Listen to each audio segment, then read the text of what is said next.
Hi, friend. Welcome to Holly's Highlights, a podcast designed to encourage, inspire, and equip you to intentionally live your life full of purpose. I'm your host, Holly Kirby, motivational speaker, leadership cultivator, marketing strategist, and personal cheerleader. Let's check out today's highlight.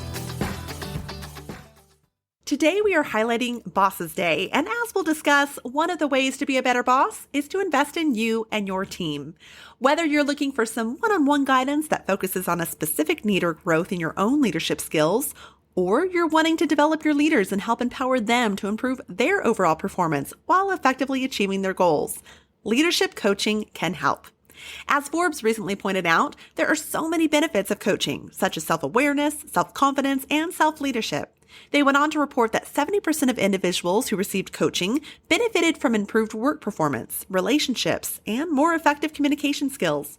I'd be honored to come alongside you and your team in providing leadership coaching as we tackle timely issues going on in your workplace to produce immediate application and effective impact. Together, we can help your team collaborate more productively and prepare for the ongoing changes in your workplace. With 20 years in executive leadership, a master's in leadership and management, and certified as a life coach, I've partnered with companies big and small who have seen valuable results through our time together. I'd welcome the opportunity to come alongside you and your team to grow as leaders. Schedule your first coaching call for the month of October 2023 and receive November and December half off. Connect with me on my website at hollykirby.com or via email at hello@hollykirby.com. That's HOLLYCURBY.com. Spots are limited, so contact me today. On October 16th, we will celebrate National Bosses Day. And according to Hallmark Corporate, the company who has a special greeting card for any and all occasions, National Bosses Day began in 1958 when Patricia Bays Horowski, then an employee of State Farm Insurance Company in Deerfield, Illinois, she registered the holiday with the U.S. Chamber of Commerce. Now, Ms. Horowski chose October 16th as it was her father's birthday and that date for National Bosses Day because she felt he was an exemplary boss. So something really special that came from a very special day. Now, according to Indeed, Bosses Day gives a chance for employees to express their gratitude to their employers or managers, but it's also seen as a way for the relationship between managers and employees to be strengthened. Now, I'm sure we all have different ways we've celebrated this day for our bosses, from a signed card, an organized potluck at lunch, a special cake, to even collecting money for a gift card or an engraved pen or even an office plant. But as a leader, this day can also be an opportunity to thank those who support you as a boss, and therefore can encourage us to be a better leader, a better boss for them going forward. So today we have Justine Beauregard with us. And as someone who has worked with small and family-owned nonprofit and businesses of up to $300 million, she can absolutely pour some insight into what consistently creates incredible leadership across the board. Now, Justine is known for sharing practical, easy to implement tips in an engaging way with the audience of all sizes and demographics. So I'm so excited to have her on Holly's Highlights today. Welcome, Justine. Thank you so much. Great to be here. Oh, the pleasure is all ours. I think we should go ahead and just dive right into it because we have a lot to cover of what are some of the challenges that bosses and leaders face today? I love this question. Well, there are so many, and it's definitely subjective, but I would say one of the biggest things, and I've noticed this when I hire my own employees and people to help me in my business, is inspiring proactive action. So what I notice a lot is leaders can sometimes kind of teeter the line between manager and leader. And what I think really separates a leader, a true leader, is being able to cultivate an environment where your employees or people that work on your team really kind of take ownership of what they're doing. And so instead of always putting out fires and reacting to circumstances, they're coming to you with proactive solutions. And it's something that I always highlight when I'm hiring is I want you to be proactive. If you need a meeting, you tell me when you want to meet, you tell me what the topic is, you set up the meeting invite, you send it to me. I don't want to have to go back and forth 5 times to set up a simple meeting. Or, if there's something that you notice that is inefficient or needs some changes, I want you to step up and take ownership of that and not just tell me about it, come up with a solution, come up with a couple of next steps that we can take to measure and start to improve things so that it's easier for me to say yes and support you as a leader. Because when you cultivate that environment of proactive action, I think a lot of things that are struggles and challenges at the top end of leadership become less problematic because you have a team that's really working for you and with you. And it just cultivates a really beautiful environment of collaboration and teamwork too. So that's definitely one of the big challenges. I think another one is retaining top talent. And when we take that action to make our team more proactive and kind of overcome some of those challenges just by cultivating really good leaders from bottom up, we can retain top talent so much easier because people feel like they have ownership of what they're doing day to day, and they feel respected and valued way more because they're able to kind of take control of some of those things that they notice and see. And there's so much value deeply rooted in lower level team members because it's not about hierarchy. It's about giving people that ownership and that responsibility so that they can take it to the next level. And when they feel valued and appreciated, and we've seen this so many times, they end up staying even if the pay is less, even if the benefits aren't as good, because they feel so valued and such a part of the core team that they want to stay. And most people stay in an organization, not for the organization, not even for the pay, for the people, for the culture, for the experience. When we wake up every day looking forward to going to work, feeling valued, feeling seen, feeling like you're part of something bigger, you really want to be part of that. It's like being part of a crew team. Everyone's moving in the same motion and they're all going forward, and there's no one kind of holding up the ship and the progress. And to go into work every day feeling like you're part of that progress, that feels really good. I couldn't agree more. I think the first one that you hit on is that instead of just being a problem identifier, which I think bothers all of us as leaders, right? When everyone's pointing out, oh, this is wrong, this is wrong. Okay, then what are we going to do about it? So being that problem solver is so crucial. But then you hit, I think you nailed it with the culture, which is so important in retaining our team for sure. And I love that. I love being able to be a part of a culture that is encouraging and inspiring and equipping, because so many people just want to be seen. And when you just show them the acknowledgement of, I see you, I value you, I appreciate you, as you said, that is tenfold over whatever they could make somewhere else in their industry. So true. So Absolutely. True. Now, if I challenged you to give us 3 tips or ways to be a better boss, what would you say? And can you walk us through each one of those? Yeah. So the first thing I would say is praise the little moments. I think a lot of people wait for like those big wins to celebrate somebody, but it's in those small moments that the acknowledgement really builds to the bigger wins quicker. So when there's a little thing that someone does, like taking a proactive action, right? Like bringing a solution to the table, even if it's something really small, like the way that we organize our team meetings could change subtly and create a better flow for everybody.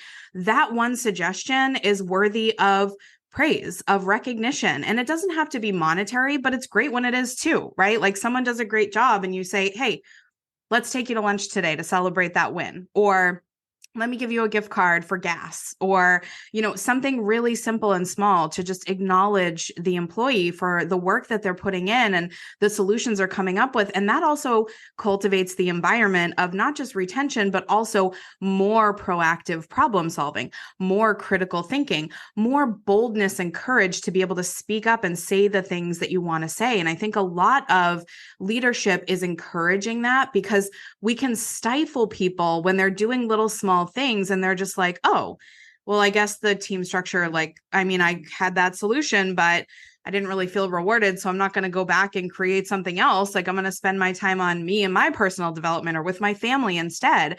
But when we reward and highlight those things, it really creates a more dynamic partnership with each employee, making them feel that value. I think another thing is that leadership is a team sport. right? We think about it like top down, but really it's side to side. We're all locking arms. We all have strengths and capabilities that support the overall goals of the company and the organization. So when we can bring people in and enroll them in the process of leadership and how we lead them, how they desire to be led, how they want their entire team environment to look like, how they like to collaborate with others, it's sort of taking that golden rule and turning it into the platinum rule. I don't want to treat you how I would want to be treated. I'm leading you and I want to know how you want to be led. I want to know how you want to be treated, because when I know that my feedback for you is going to be better received. I know that things aren't going to be missed. I know that you're going to feel more valued. And so it's all of that coming together when you make it a team sport, and it's not just this person directing this person until it goes from top to bottom, because that becomes like a game of telephone. Things get missed, things get lost, people don't feel respected or seen or valued. Things start shifting in the organization, turnover grows, and then more stress comes in on the organization. And as we know, when people are not happy and they end up leaving, we can invest 6 to 9 months getting someone on board and really embedded in the organization. So you're wasting a lot of time and money, not spending time just taking the extra 5 to 10 minutes to really bring people in and enroll them in the process of leadership. And then the last thing, I love Simon Sinek. I think he's an amazing resource for leadership. I'm sure everybody who listens to your podcast listens to Simon Sinek because he's wonderful. But there is a book, one of the books that changed my life that he wrote is Leaders Eat Last.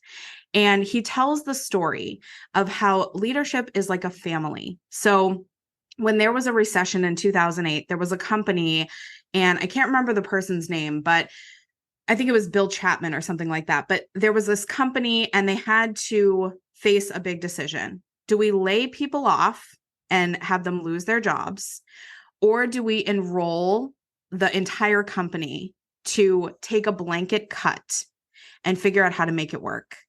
And they ended up having certain employees who made a little bit more money household income wise, who were happy to take a 2-week sabbatical unpaid to be able to kind of share the burden of the lower economic downturn and say, listen, we don't need the extra money.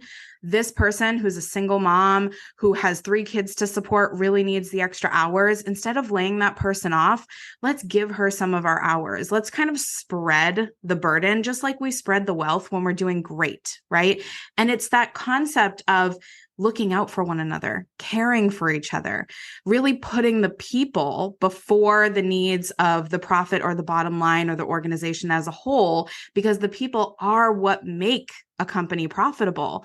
And when you have a strong team like that, people show up and they do things for each other that make them want to be loyal to the company too, that make them want to show up differently when they go to work. And it's that sort of antithesis of the classic leadership style of last hired, first fired. We're slow to fire people.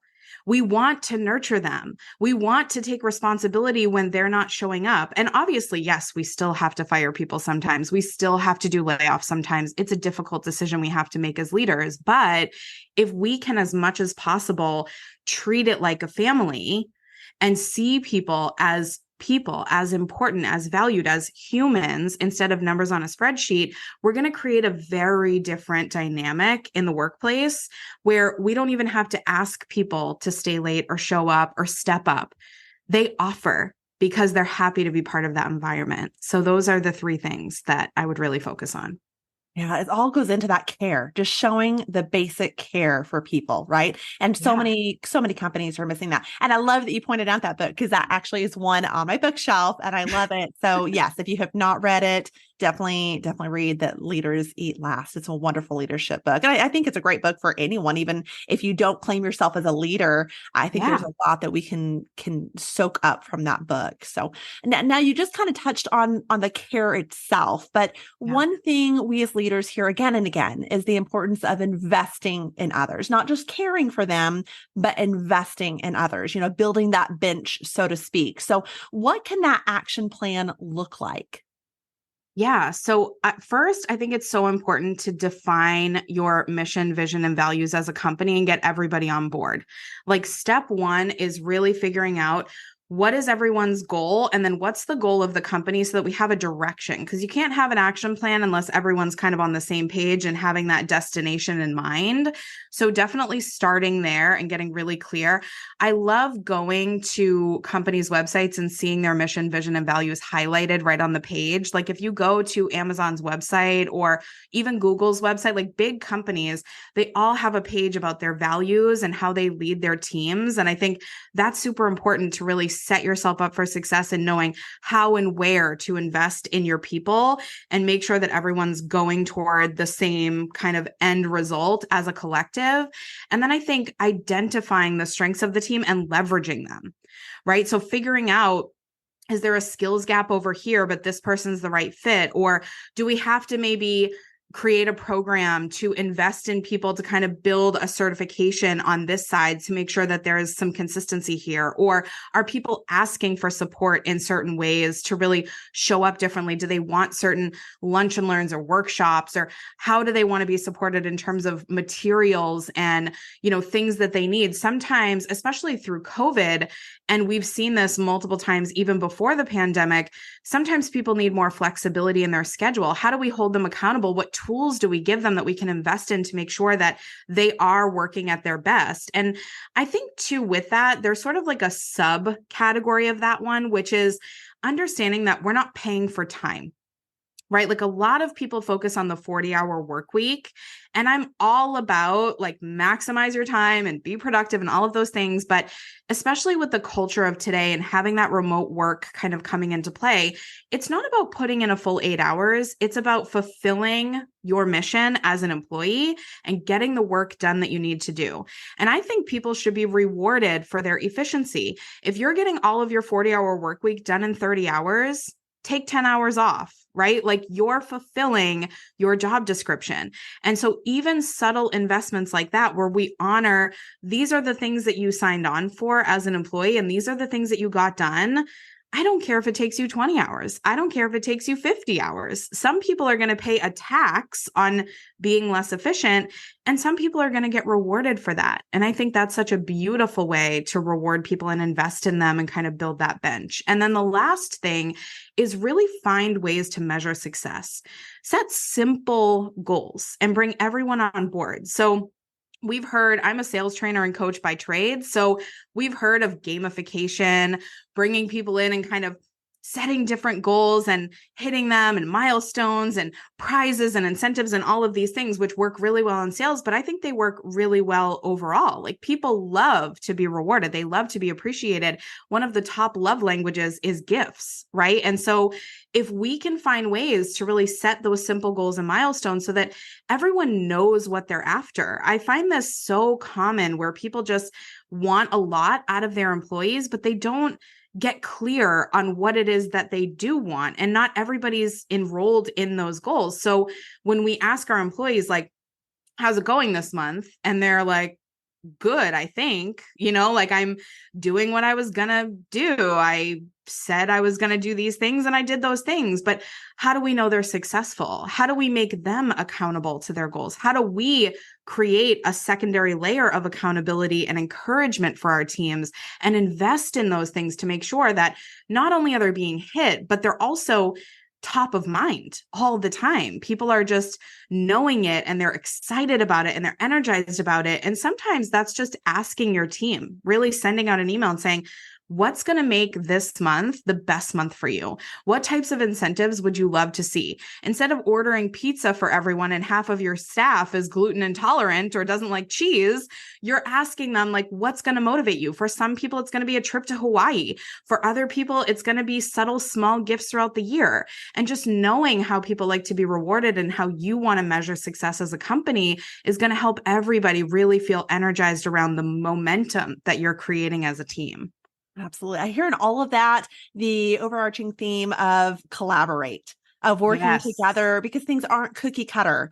So finding what is going to work for each person. And one thing I have to point out, and this kind of goes into my next question for you, is you are a woman after my own heart mentioning the love languages, because I absolutely am a firm believer of love languages. We've done an episode back in, I think it was season 2 or around maybe season 3 or episode 3 or 4. Yeah. But yes, I think it's so important to learn your team's love languages and know how to love on them, how they like to receive and be seen is not the Yes. same from one person to the other. And that goes into the question of what resources are available for bosses looking to grow as a leader. I mean, there's one of them, learn the languages of your team, the 5 love languages. We've mentioned that Leaders Eat Last, the book from Simon Sinek. So what are some other resources you might suggest?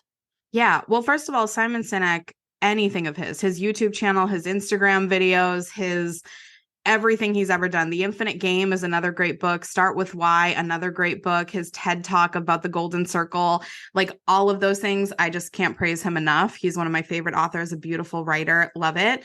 I think another thing is personality assessments. Like I love the Enneagram. I actually invested thousands of dollars into learning about my Enneagram style and the Enneagram style of people that I support and who work under me and my clients and all of that, because knowing the style of the people that you work with, it could be DISC, it could be Myers-Briggs, it could be any of these types of personality styles, but just knowing this person is naturally a high performer.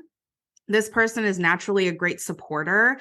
This person is very dynamic and has like a movable skill set. This person is very static and logical and needs to work in this type of role. Understanding how people fit into the organization and support each other and knowing what's a good cultural fit for the team. Like some teams do really well when everybody is sort of more logical or everybody is more creative. Others really need the balance and the ebb and flow of those different personality styles, and knowing we really need an Enneagram 3 in this position. We need somebody who's a go-getter, who's an overachiever, who knows what they're after, who doesn't stop until the work is done. Or we need someone who's a really amazing, compassionate support person. They're probably going to be more of a 2 or a 9. So let's take a look at their Enneagram style, make sure that we do some assessments and find the right fit. And also just knowing your type, knowing how you show up. Like I'm an Enneagram 8, which means I am a leader. That is the Enneagram 8 personality style, is we lead. And so just knowing what type of leader I want to be, just understanding my need for organization and how I support people and my compassion for the underdog, like how does that show up? Really learning those personality styles is so critical. And I think another thing that's massively, massively overlooked, and I talk about this a lot with sales teams specifically, but understanding who the top performers are in your organization and leveraging them. They are one of your best resources. So if you have a sales team that's high performing, or one person who's outperforming everyone else, it usually is the case. There's usually one person per department that's really crushing it. Having them teach your other employees what they're doing, or having a rotational schedule where we take the strengths of each team member and let's just say we bring in one of the lower level people that seems to be low performing but has a really amazing penchant for customer service, and having them kind of share their beliefs, perspectives, their processes for really enrolling people into a beautiful customer service process, even though the rest of their work is sort of like average, right? We take that strength and we leverage it among the team. And we do that throughout all aspects of the team. Again, everyone feels acknowledged. Everyone feels seen and appreciated for their skill set. And you don't have to pay an outside organization to come in and do skill building and do training or pay for certifications, because everything is already fostered and sitting within your organization. It's mining for value. So those are the things that I would definitely pay attention to. So true. I think you just hit on a gold mine of using your own talent. There have been so many times that I've seen where it's, well, let's hire out at these thousands of dollars because they're an outsider, so they must know better. And it's like, but you're sitting there with a crop of people who are skilled in this area and can teach it just as well, can share their experience and their knowledge, and just be able to ignite that fire because they're within the team. So and I they think, know the organization. yes. That's Yes. the most beautiful part. They understand the dynamics of the team, and they can present that in a way where they might not be the best presenters. That might not be their zone of genius, but they can say, and you know what, Paul? you'd actually be really good at this thing. Or, and you know what, Stacy, let's bring you in on this thing because I've noticed that you do this. And an outsider is never going to be able to recognize those strengths within the team and be able to present that way. And the more you cultivate that environment, the more people are excited to build those skill sets and become better presenters, which helps them show up better in their job as well. Yeah, not to even mention the buy-in. I mean, you have someone that has extreme buy-in of their own company versus an insider that is there to check in, check out. That's right. So true. Now, Justine, I'm sure we'll have leaders wanting to connect with you further. So how can they do so? Yeah, so they can email me, Justine@JustineBeauregard.com, or Justine J. Beauregard on LinkedIn, or at Justine Beauregard Coach on Instagram or Facebook. Perfect. I'll make sure to put all of those in the show notes too for you listeners. Now, Justine, here on Holly's Highlights, we have a signature question. If you could go back and encourage, inspire, or equip yourself as a young child, what would you tell your young self? Oh, so many things. I think I would start with, I sort of have a life mantra, which is do less better. So I've always been kind of the person that sits in the front of the class and raises their hand and overstudies and overlearns and overworks and overdelivers. Like I'm a go-getter. You would think I was an Enneagram 3, but I'm not. And when I think about how little we have to do to have a beautiful life, it inspires me. As an adult, and hindsight's 2020, I look back and think, you know what? If I did half of what I did, but I did it better, if I really lasered in on what felt good and I invested in the things that I knew really drove me or really inspired me or motivated me or I wanted more, it would give me such better outcomes. And I'm grateful for everything to date. Obviously, like that's what made me who I am today. But I think that there's sort of courage in those decisions and those small moments where we can decide, instead of taking on more, instead of pushing ourselves further, instead of getting massively uncomfortable all the time, what if we just sat back and allowed ourselves to have that courage in those small moments to kind of lean in and trust and do a little bit less and really kind of refine how we wanted it to feel and how we wanted it to look. And I think that you don't need to take big swings to knock it out of the park. You can bunt sometimes, like if we're talking about a baseball analogy, and get a home run. There are people already on base to support you. And especially when it comes to leadership, like knowing when your big plays are and when you've got to downplay it a little bit and lean in and live and be present and enjoy the process is so important. So I wish that I could go back and tell myself that. And I hope that someone listening is inspired by it and just takes that minute to reflect today. Very insightful. Thank you so much, Justine, for joining us today. If you'd like to learn more on being a better boss, feel free to check out the article in the City Journal in Utah that will be coming out in October. I wrote that and just submitted it the other day. So looking forward to more additional tips that we haven't even shared today. And then also you can check out some of our other episodes, such as Season 1, Episode 3 on being a leader others follow, and then Season 2, Episode 6 on building, developing, and empowering teams. So both of those would take us just to that next level in some of the things that Justine has shared with us today. So grateful. As Charles Wilson has said, a good boss makes his team realize they have more ability than they think that they have, so that they can consistently do better work than they thought that they could. So happy Bosses Day. Now go encourage, inspire, and equip your team. Thanks, Justine. Thank you. Thank you for joining me on this journey of life. I hope that today's highlight has been encouraging, inspiring, and equipping so you can go out and live your life full of purpose. I'd be honored if you'd take a moment to leave a review, or better yet, subscribe. We can also stay in touch by joining my email list at hollycurby.com. That's HOLLYCURBY.com. Until next time, make it a great day for a great day.